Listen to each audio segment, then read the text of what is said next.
ఫ్లిప్‌కార్ట్‌లో నేను ఒకటైతే ఆర్డర్ ఇచ్చినుల్లా. అది ఏందనేది ఇక్కడ మీకు చూస్తేనే ఈజీగా అర్థమైపోతుంది. ఇగ గిట్లా ఆర్డర్ ఇయ్యడానికి కూడా మెయిన్ రీజన్ ఏంటిది అనంటే, మన ఫోన్‌కి సంబంధించి స్క్రీన్ కార్డ్ మంచిగా సేఫ్టీగా ఉంచుకోవాలంటే, సెకండ్‌ది టైప్‌లో మనకి దొరకట్లేదు. ఎడ్జ్ 40కి సంబంధించింది దాదాపుగా మన ఏరియాలో మొత్తంలో చూషినా గూడా, మా ఏరియాలో మొత్తం చూషినా దొరకలే. ఇగ దొరకలేదు గదా! ఆన్‌లైన్‌లో తీసుకుందామని తీసుకున్నాము. దీన్ని ఎట్లా ఏసుకోవాలనే గైడెన్స్ గూడా ఇచ్చిళ్ళు. కానీ మేమేమనుకున్నాం, వచ్చిన తర్వాత షాప్‌లో పోతే వాళ్ళు 10, 20 ఇస్తే ఏస్తారు గదా! అన్నట్టుగా ఆర్డర్ వచ్చింది తీసుకున్నాం. ఇగ తీసుకున్న తర్వాత మరి లోపల కరెక్ట్‌గా వచ్చిందా లేదా అని ఫస్ట్ చెకింగ్ ఉంటది గదా! ఆ చెకింగ్‌లో స్టార్టింగ్ నుంచెల్లి మంచిగా ఓపెన్ చేస్తూనైతే ఉన్నాము.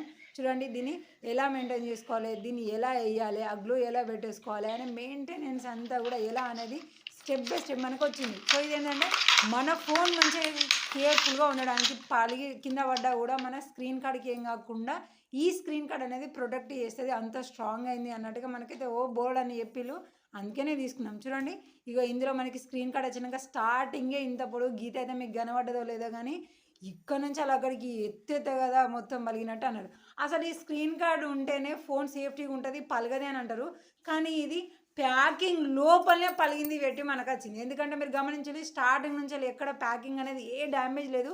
లోపల మాత్రం గింత డ్యామేజ్ ఉన్నది. ఇక నేనైతే ఏం చేయాలో అర్థం కాక సప్పుడేగా నోరు మూసుకున్నా ఇగ.